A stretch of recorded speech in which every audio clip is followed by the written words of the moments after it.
Hello, कैसे हैं आप सब लोग? वेलकम टू माय चैनल स्वदेशी सागा।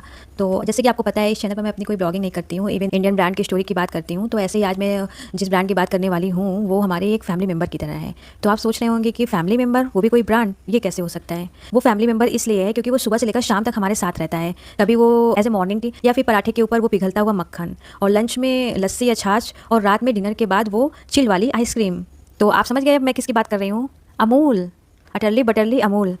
ये स्टोरी बहुत ही डिफरेंट है और बहुत ड्रामेटिकल है, इसलिए आप इसको मिस मत करिएगा। इसमें बहुत मज़ा आने वाला है। तो मेरे साथ इस चैनल पर बने रहिए। Thank you, bye. नमस्ते दोस्तों, स्वदेशी सागा की इस बेहद खास सीरीज में आपका स्वागत है। आज हम उस ब्रांड की कहानी शुरू कर रहे हैं जिसके बिना भारत का नाश्ता अधूरा है। क्या आप अंदाजा लगा सकते हैं? जी हाँ, अमूल। लेकिन क्या आपको पता है, इंडिया का यह सबसे बड़ा ब्रांड किसी बिजनेस प्लान से नहीं, बल्कि किसानों के गुस्से और आजादी की जंग से पैदा हुआ था। आज इस वीडियो के पार्ट 1 में हम देखेंगे उस संघर्ष को जिसने अंग्रेजों को घुटनों पर ला दिया था। कहानी शुरू होती है 1940 के दशक में, गुजरात के खेड़ा जिले से। उस वक्त देश पर अंग्रेजों का राज था और किसानों का हर तरफ से शोषण हो रहा था। एक तरफ गरीबी और दूसरी तरफ बिचौलियों की लूट। उस समय इलाके में एक ही बड़ी डेयरी हुआ करती थी, पॉल्सन। अंग्रेज सरकार ने पॉल्सन को दूध इकट्ठा करने का एकाधिकार दे रखा था। सिस्टम ऐसा था कि किसान सिर्फ और सिर्फ पॉल्सन को ही दूध बेच सकते थे। अंग्रेज और पॉल्सन के एजेंट किसानों से बेहद सस्ते दामों पर दूध खरीदते थे।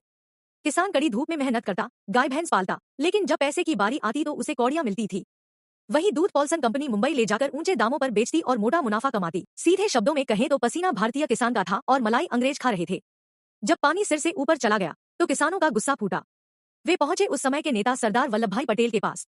सरदार पटेल ने उन्हें एक ही रास्ता दिखाया, असहयोग, नॉन कोऑपरेशन। उन्होंने कहा, अपना संघ बनाओ और बिचौलियों को दूध देना बंद कर दो। यहीं से नींव पड़ी Kaira district cooperative milk producers union की, जिसे आज पूरी दुनिया अमूल के नाम से जानती है। किसानों ने हड़ताल कर दी और बॉम्बे मिल्क स्कीम को दूध भेजने से मना कर दिया। किसानों ने सड़कों पर दूध बहा दिया, लेकिन अंग्रेजों को दूध का एक कतरा तक नहीं दिया। देखते ही देखते अंग्रेजों का घमंड और पॉल्सन का बिजनेस दोनों डगमगाने लगे। लेकिन इस लड़ाई को जमीन पर उतारने के लिए एक लीडर की जरूरत थी।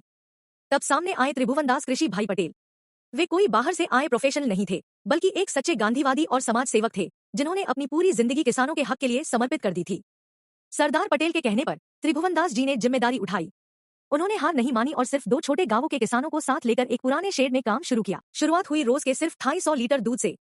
न कोई बड़ी फैक्ट्री, न कोई चमकती मशीन, सिर्फ त्रिभुवनदास जी का अटूट विश्वास और किसानों की मेहनत। लेकिन अभी एक बड़ी मुश्किल बाकी थी। बिना किसी मॉडर्न टेक्नोलॉजी के ये सीधे साधे किसान बड़ी विदेशी कंपनियों से कैसे लड़ते? तब एक यंग इंजीनियर की एंट्री हुई जिसने दुनिया बदल दी। कौन था वो इंजीनियर?